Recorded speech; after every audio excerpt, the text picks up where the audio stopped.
Good morning, all. Today we are going to start our actual topics of the subject.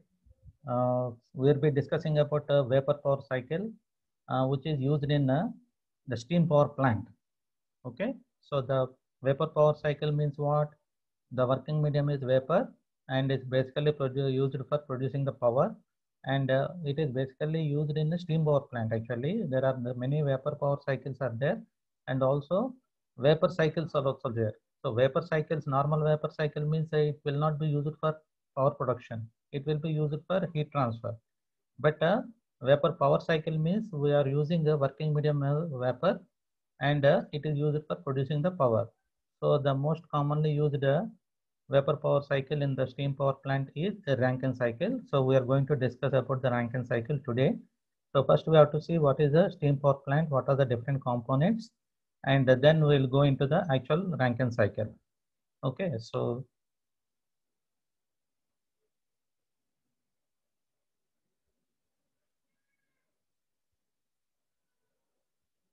this is the basic outline of the presentation. Uh, we have to see first what is the basic steam power plant, then we'll see what are the subsystems of the steam power plant, and there are some important process parameters are there or performance parameters are there. We have to see what are the different performance parameters.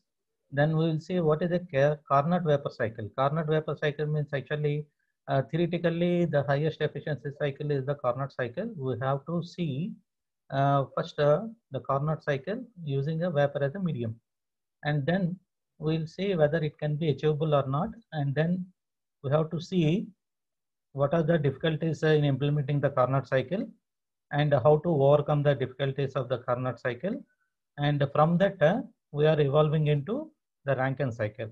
Okay, so the Rankine cycle normally is also called as modified Carnot cycle. With some changes in the Carnot cycle, actually we are making the Rankine cycle. And then finally, we'll discuss about the comparison between Carnot cycle and Rankine cycle. And in the subsequent session, we'll be seeing the analysis part. Okay, first we'll see what is the basic steam power plant. So basic components of the steam power plant are boiler and accessories, steam turbine, condenser, feed water pump, cooling tower, draft system, water circulating pump, and feed water treatment plant, and electric power generation and supply system. So we'll see each and everything at the appropriate time. First, we will see what is a steam power plant. See, this is the typical arrangement of a steam power plant. There are say some dotted lines which are dividing the entire figure into some four subsystems. Okay, so here there is one subsystem called A, and another subsystem called B, and subsystem called C, and then another subsystem called D. What are these subsystems? We'll see. Okay. Subsystem A consists of a furnace, chimney, and few auxiliaries. And basically, the function of the subsystem A is to supply the heat to the boiler. So coming back to this figure, you can see here in the subsystem A, this is the boiler. This is the boiler. The function of the boiler is what? Actually to produce the steam. Okay, so boiler is nothing but a steam generator. But how it is producing? By taking some heat from some fuel. Okay, so here normally in the coal power plants, the fuel is the coal, and the fuel will be burned in the boiler, and the water will be circulated through the water tubes of the boiler, and the heat is transferred to the working medium, and the water is converted into steam.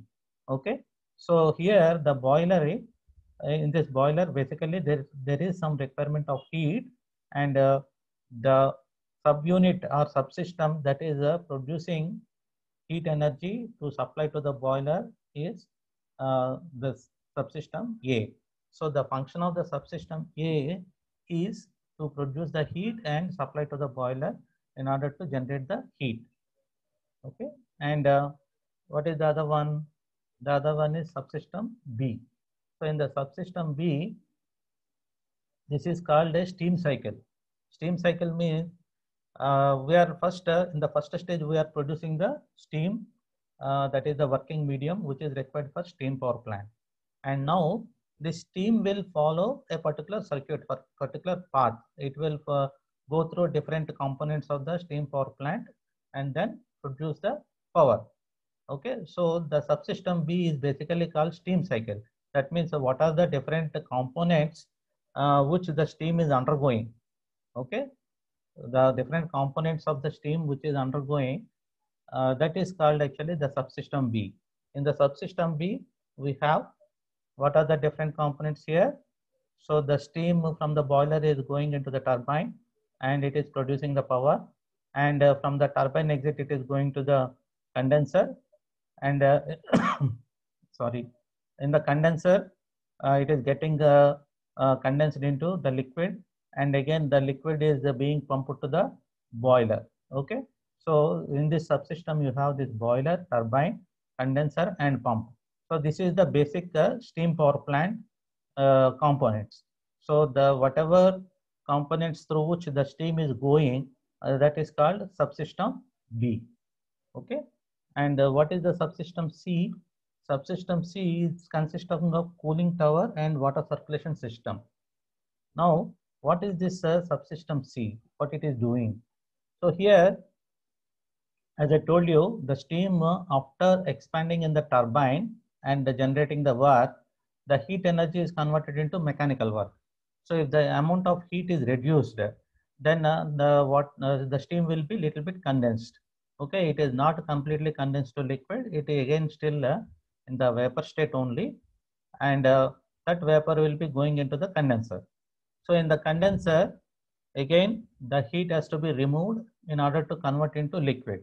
So first of all, why we have to remove the heat from the vapor that is coming out of the exhaust of the steam turbine.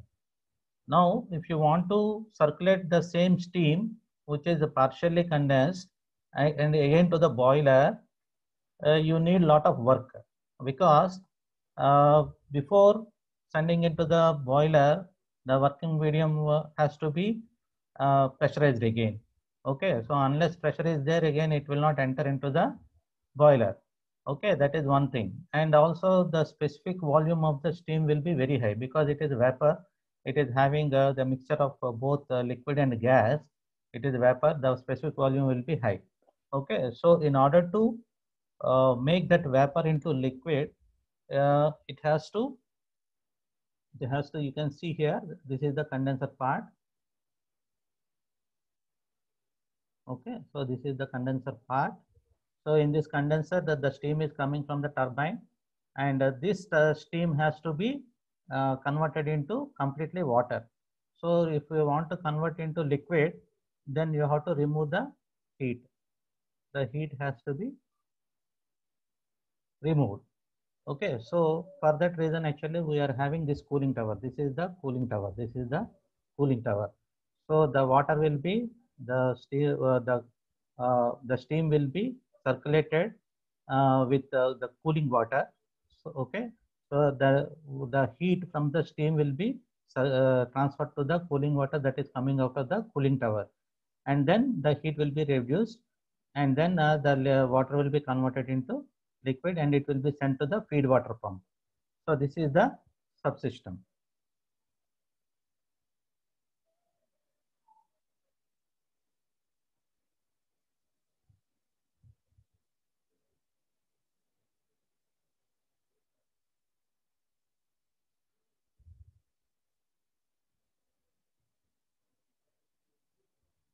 Okay, so this is the cooling water subsystem. So the cooling water subsystem is what it is doing. It is basically the function is to condense the cool the steam that is coming out of the turbine and convert into liquid. That is the subsystem C. Okay, and then we'll see what is the fourth subsystem. Fourth subsystem is actually, it is not our concern, because this subsystem D, this is the subsystem D. This is the subsystem D. It is basically for producing the electric power. So the turbine work that is coming, mechanical work will be given to the generator, and this mechanical work is converted into electrical power in the generator, and it will be given to the grid. Okay, it will be given to the grid. So this is not of our concern. So basically we are concerned with subsystem A and subsystem B and subsystem C in the steam power plant. Okay.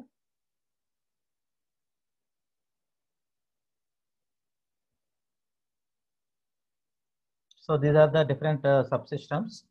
What is the first one? First subsystem will the main function is to supply the heat to the boiler, and second subsystem it is called the steam cycle. The working fluid steam will be passing through all the components of the plant, and a mechanical power is generated.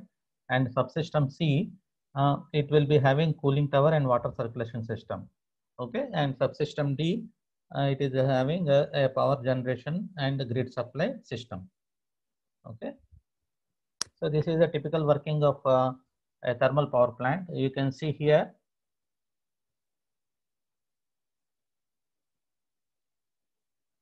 So this is the boiler. This is the boiler. This is the boiler. This is the boiler. Okay. And in this one, the heat is generated through some furnace, this heat supply elements. Heat supply element means actually basically these are the 5 tubes. 5 tubes means the coal will be coming and entering into the tubes here, and then the oxygen also, air also will be supplied. So the pulverized coal and the air will be burned, and it is producing the heat, gas, heat. Okay, and this is the water circulation. This is the water circulation, and this heat is converting the water into steam. So this is the boiler or tank. Okay, so the steam that is converted, it is going into the turbine. This is the steam turbine, and it will be expanding through the steam turbine, and it is generating the mechanical power. So this mechanical power is given to the generator to produce the electricity, and then this electricity is going to the grid. And you can see at the bottom of the turbine you are getting some condensed steam. Some steam will be condensed and some will not be condensed. Okay, so droplets means actually some condensed steam, and some steam will be there without condensation. So how it will be completely converted into liquid means the because of the cooling water coming from the cooling tower, the heat is removed from the steam and it will be converted into water. Okay, and it is going into the feed water pump, and the feed water pump is again circulating the water to the boiler. So this is the typical setup of the steam power plant. Okay.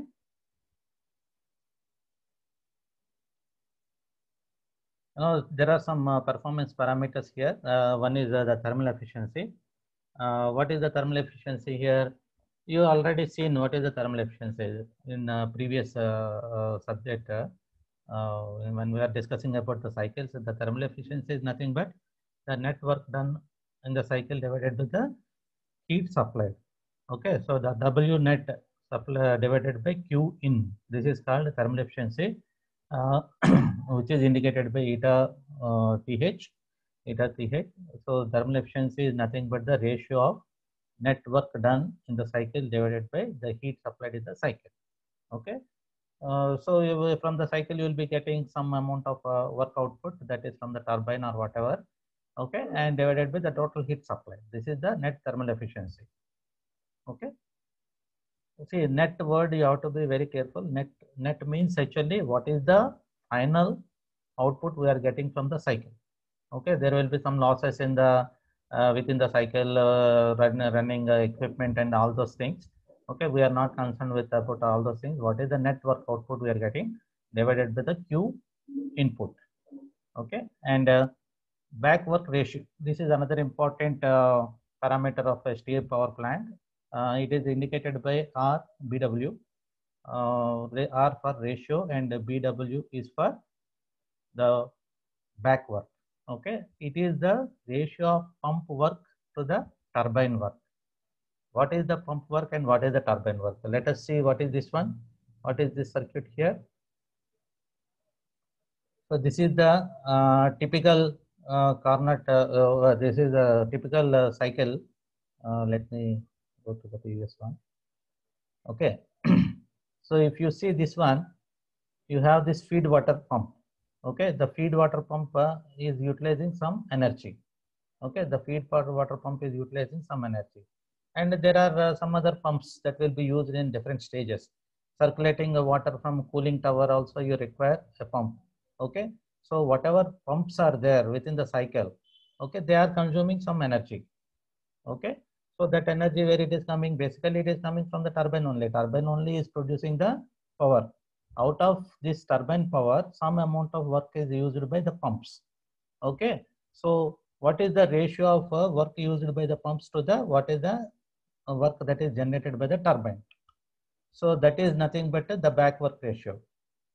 Okay, so RBW, that is the pump work divided by the turbine work. So WP by WT. Okay. So actually, if you reduce this pump work to a minimum, then the back work ratio will be minimum. Okay, so we have our target is to make this as small as possible. Okay, and the work ratio is another important parameter. It is the net work output of the cycle divided by the turbine work. Again, I told you, see here in this one, the turbine is producing some power. Turbine is producing some power. Okay, out of this turbine work, some work is going to the pumps and running the auxiliaries. Okay, so what is the remaining work? Okay, so that is coming as a net work output. Okay, so the turbine work minus the pump work will be the net work output. Okay, so the work ratio is the net work output of the cycle divided by the turbine work. So that means out of the work that is generated by the turbine, some amount of work is going to run the auxiliaries and other systems. Okay, so out of the turbine work, we are not getting 100% as the network output. Okay, so what is the network output? It is nothing but the turbine work minus the work that is used for pump and other things. Okay, so it is in fact W net, you can call it as actually WT minus WP. Okay, divided by WT.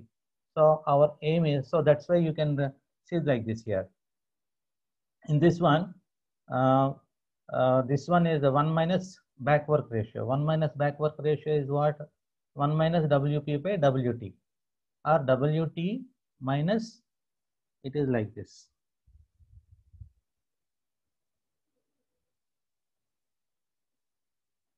I'll show you here.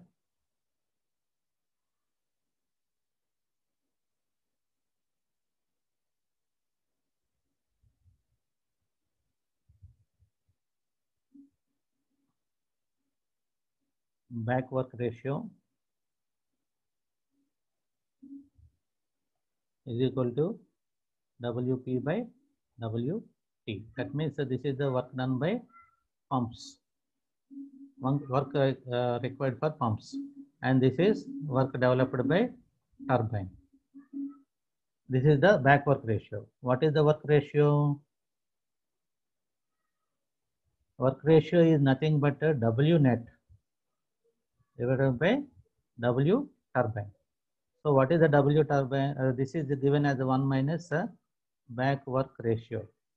So that means 1 minus, you can say WP by WT. That means WT minus WP divided by WT. So this is nothing but the W net. That means the total turbine work minus the total pump work. Okay, so that is the W net. So W net by WT is nothing but the work ratio. So we have to keep this one as high as possible and this one as low as possible. Okay, so this is the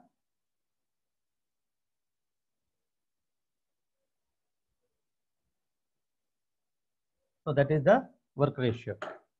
And what is the other one? Steam rate. This is another important parameter.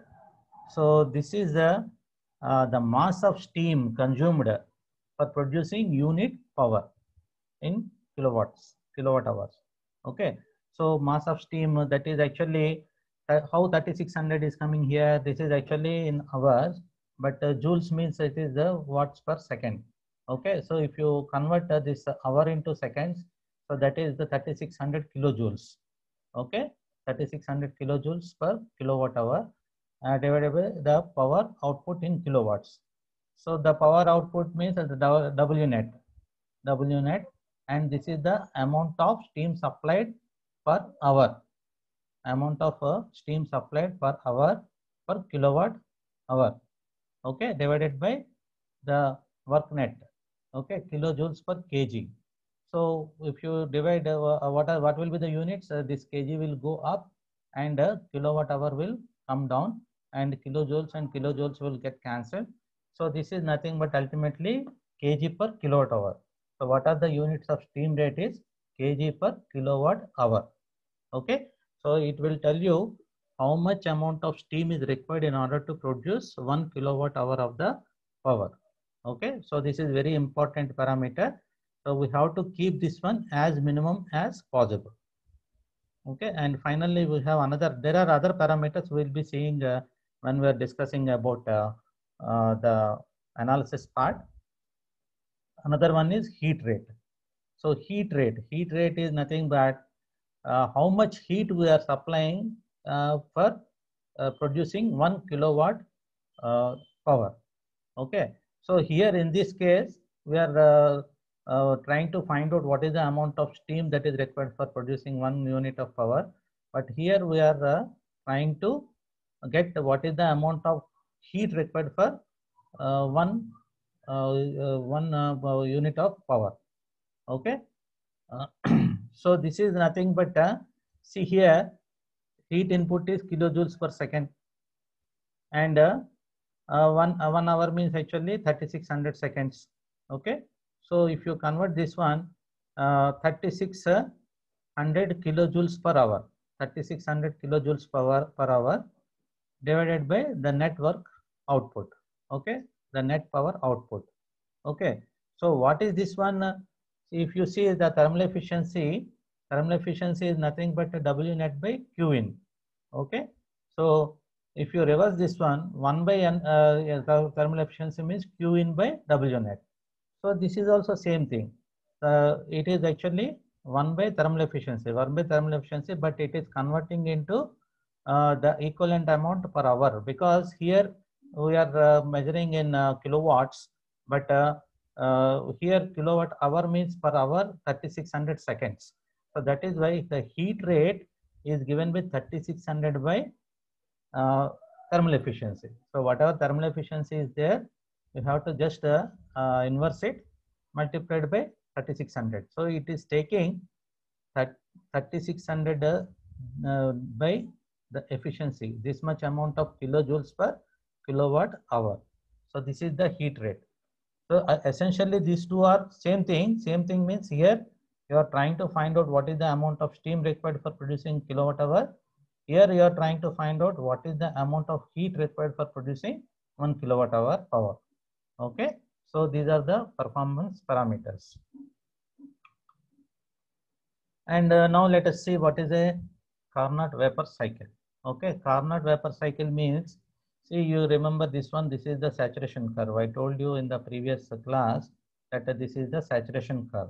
Okay, so left side of this curve is liquid here, and the right side of the curve is gas here. Okay, and this is the critical point, and in between these two lines you have the liquid plus vapor state. Okay, so this is the typical power plant. There is a high temperature reservoir and which is supplying heat to the boiler. Okay, and from the boiler the steam or the vapor is coming and expanding in the turbine, and the steam again is going into the condenser and it is rejecting heat to the reservoir at low temperature, and the liquefied steam is again compressed and it is sent to the liquefied water. The steam is after becoming liquefied, the water is again compressed to a higher pressure and sent to the boiler. So this is a typical cycle. So you have to see here 1, 2. The state between 1 to 2 is isentropic expansion. are adiabatic expansion. 1 to 2 is adiabatic expansion, and 2 to 3 it is the heat rejection process, isothermal heat rejection or controlled condensation. Okay, so here what happens is the temperature is constant and the pressure is also constant, and it is rejecting the heat between the 2 and 3. Here in the condenser the heat is getting rejected. And 3 to 4 is adiabatic compression. Adiabatic compression, the water, the condensate, whatever is there, it is pumped to the higher pressure till it reaches the saturation point. Okay, and then the 4 to 1 is reversible isothermal heat addition. So between 4 and 1 the heat is getting added. So this is a typical Carnot cycle, because this is a isentropic, this is isothermal, this is again isentropic, and this is isothermal. So two isentropic process and two isothermal process, this is nothing but Carnot cycle. Okay, so this is actually Carnot vapor cycle. Okay, so this will be having a very good efficiency, because what is the efficiency of the Carnot cycle?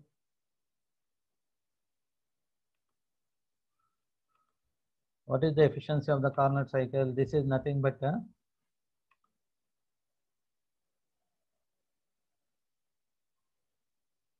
what is the efficiency of the Carnot cycle? The efficiency of the Carnot cycle, 1 minus TL by TH.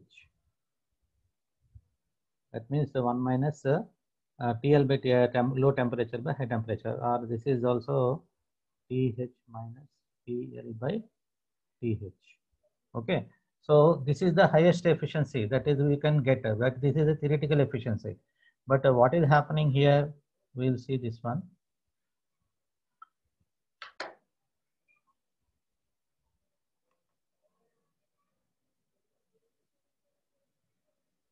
So in this one, this is the high temperature TH, and this is the low temperature TL. So the Carnot efficiency is TH minus TL by TH. Okay, this is the theoretically we can get what is the highest efficiency. But there are some practical problems here. What are the practical problems? This is very, very important one.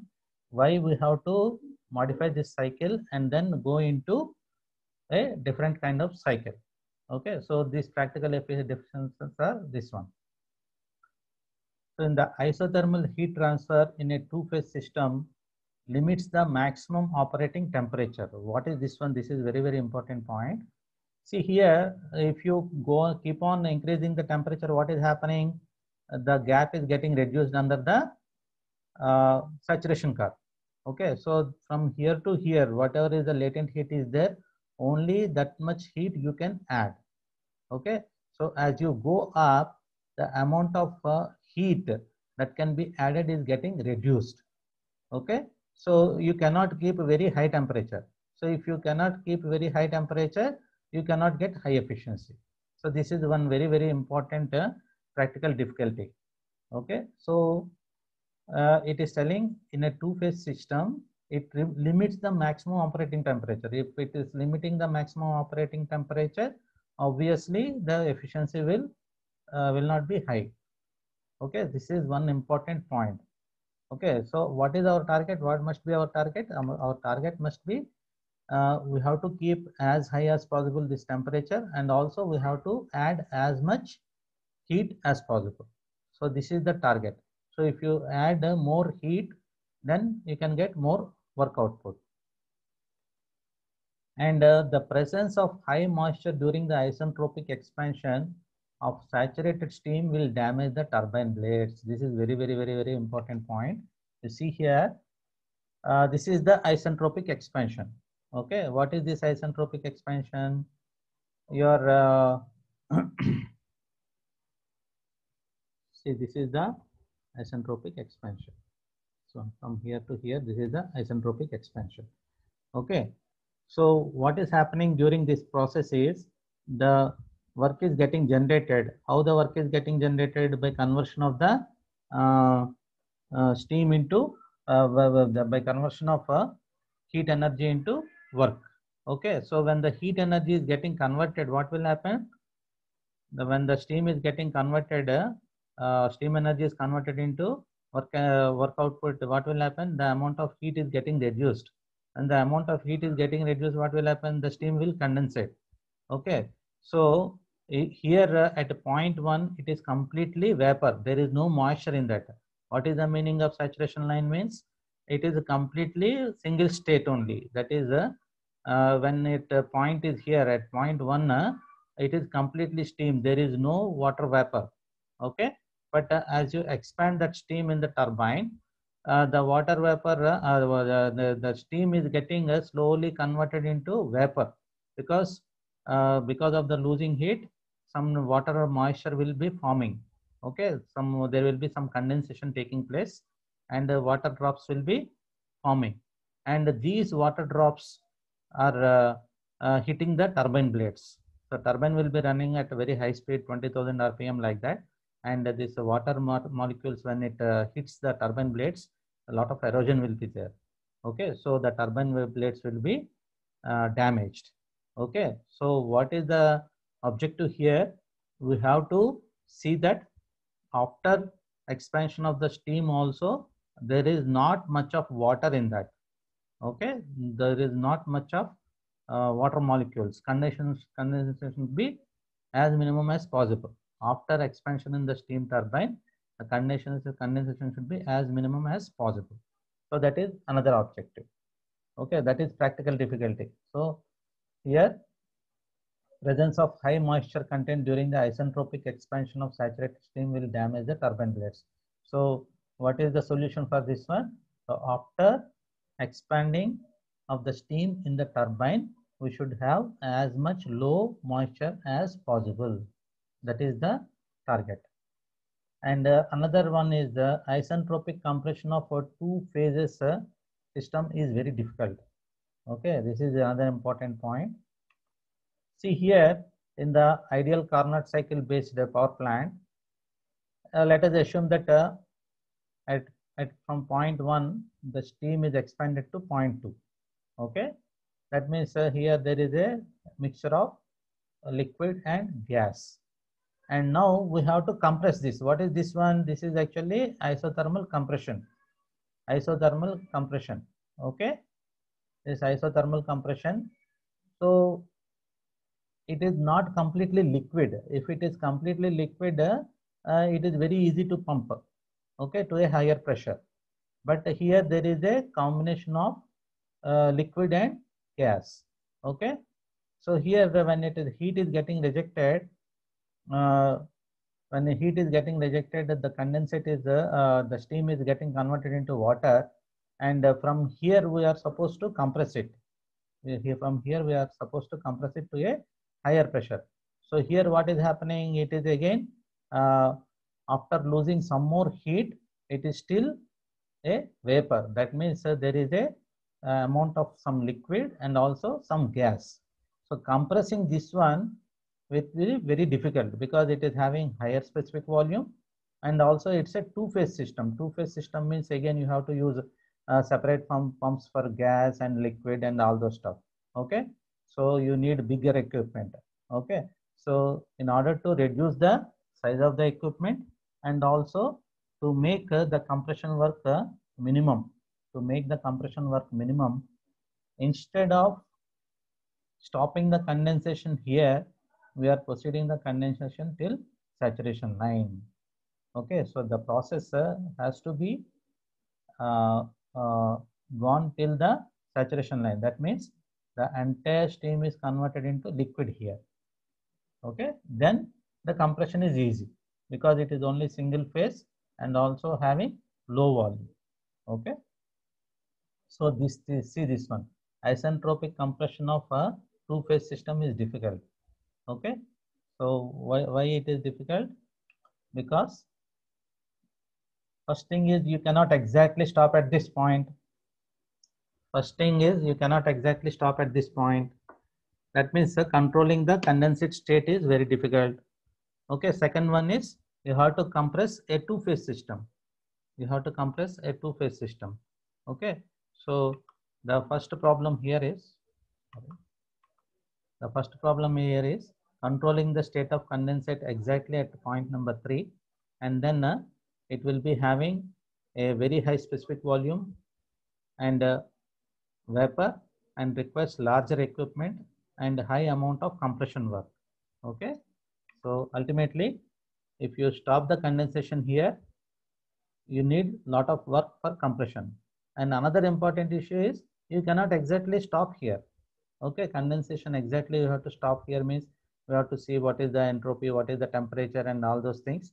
Very, very difficult to stop here. So it will be completely condensed to liquid till this point. Okay, and reduction of thermal efficiency. So obviously, if the compression work increases, if this compression work increases, efficiency will decrease. Okay, so the isentropic compression of two-phase system is leading to all these problems. One is exactly you cannot stop the, sorry, I'm always going, exactly you cannot stop the condensate here. And another one is you need high compression work here. So what the solution is, you have to completely condense till the saturation line and then compress. So these are the practical difficulties of the Carnot cycle. Okay. So if you want to implement a Carnot vapor cycle, there are 3 practical difficulties. One is you cannot add more heat. Okay, because if you are reducing the high temperature, then amount of heat added will be decreased. Okay, so if you want to add high heat means if you cannot push this one up, so the higher temperature is getting limited. If you bring here, you can add more heat, but low temperature will give you low efficiency. So you have to maintain high temperature as well as you have to add more heat. So that is the first practical difficulty. Second one is presence of moisture during isentropic expansion will damage the turbine blades. Okay, so during this expansion, we have to see that at the end of expansion, as much minimum as moisture as possible should be there. Okay, so that the turbine blades will not be damaged. And what is the third one? Here, during the heat rejection and condensation, you cannot exactly stop at this point. This is one problem. And also, compressing a two-phase system is difficult. Compressing a two-phase system is difficult, and pumping work will be increased. So if the pumping work increases, the efficiency decreases. So this is the very, very important slide. Okay, so this is very, very important one. What are the practical difficulties of the Carnot vapor cycle? Okay, so from this evolves the Rankine cycle. What is this Rankine cycle? We'll see. This is the Rankine cycle. Okay, so first one, what is the first one? A problem I told you. First one is actually we cannot add more heat. Okay, so here what has been done to address that issue, we are superheating the steam. A superheated steam is used to avoid condensation during expansion and also to add more heat. Okay, so this is a constant pressure line. This is a constant pressure line. I'll show you here.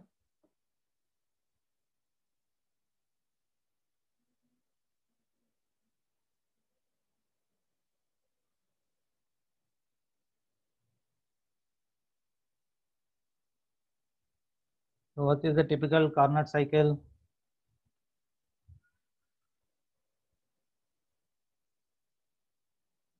This is the saturation dome. Okay. So this is the heat addition. This is the heat addition. This is pH. At high temperature, we are adding heat. If you are adding only the latent heat, what is this latent heat? Latent heat means it is the heat required for phase change, phase transformation. So here it is liquid. This is liquid and this is gas. Okay, here you have liquid plus gas. Okay, so if you want to add more heat in the form of latent heat, this is not sufficient because as you go up, the width is getting decreased. Okay, the width is getting decreased. Okay, so what you are doing, you have to add more heat means you are superheating. This is the constant pressure line and this is the constant pressure line. Okay, so you are adding heat from a different point. So this much of amount of heat is added. Here also the heat is added and here also the heat is added. Okay, so this is the sensible heat. That means what is the amount of heat that you are adding when it is in the liquid phase till it reaches the saturation point, that is the boiling point. This is the sensible heat and this is the latent heat and this is the superheated heat. Okay, so this is the superheated heat. Okay, so you are adding heat here and heat here and heat here. So you are adding more heat. Okay, and from here you will start expanding it. So if you expand into the turbine, it will come and stop here. So if you are expanding in the turbine at the saturation point, it is coming here. Okay, if you are expanding without superheating, this is the expansion line. Okay, and this is the expansion from the superheated point. So what is happening? This amount of fraction, actually this will tell that what is the moisture content.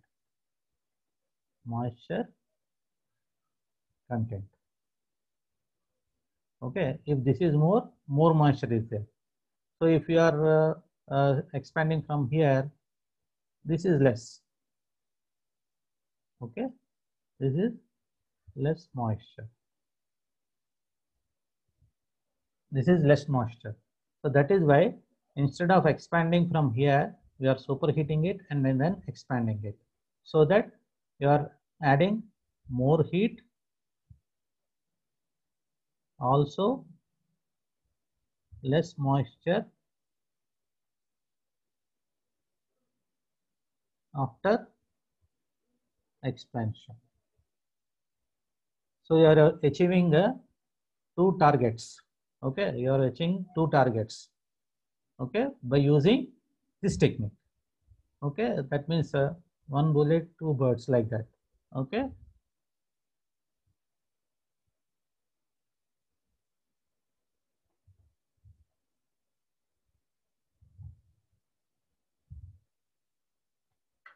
Okay, so the solution for adding more heat and also to reduce the moisture, you have to superheat it. Okay, so from here, point number 4 to this particular point is the sensible heat, and this is the latent heat, and this is the superheated heat. Okay, so we are heating to a very high point so that after expansion, less amount of moisture is there here. Okay, so heat is rejected at a constant pressure till saturation point to convert entire steam into liquid. So this is the one first modification, and the second one is you are expanding the steam from 2 dash to till 3. We are not stopping at this point. We are not stopping at this point like in the Carnot cycle. Okay, you are expanding a steam till the saturation point, so that entirely the steam is getting condensed into liquid. So the heat is rejected at constant pressure till the saturation point 3, and then the steam is compressed to a high pressure isentropically in a single phase. So here entirely it is liquid. So you are compressing the steam at a single phase. So the pump work is also reduced, and also the size of the equipment is reduced, and efficiency also will increase. Okay, and more heat is added at a constant pressure without limiting the higher temperature problem. Okay, so you, at the same higher temperature, you can add more heat. 4 to this particular point, this is a sensible heat, and this is the latent heat, and this is the superheated heat. So you are not reducing the temperature to add more heat. So these are the 3 modifications of the Carnot cycle. Okay, from this one we are getting the Rankine cycle. Okay, so operation of the Rankine cycle. So same thing, the operation is same. This is the turbine, and this is the condenser, and this is the pump, and this is the boiler. Okay, from 1 to 2, 1 to 2 isentropic expansion, this is 1 to 2. Okay, and 2 to 3, this is heat rejection in the condenser, and 3 to 4, increasing the pressure in the pump, and then this is feed water pump. Okay, and the water is uh, added with heat to convert water into steam. So 4 to 1 is the heat addition in the boiler. Okay, so these are the process: isentropic expansion 1 to 2, 2 to 3 constant pressure heat rejection, 3 to 4 is isentropic compression, and 4 to 1 is isothermal heat addition. Okay, so this is the uh, modified operation of the Rankine cycle. And these are some of the differences between Carnot vapor power cycle and Rankine cycle. So here it is a reversible cycle and here it is not reversible.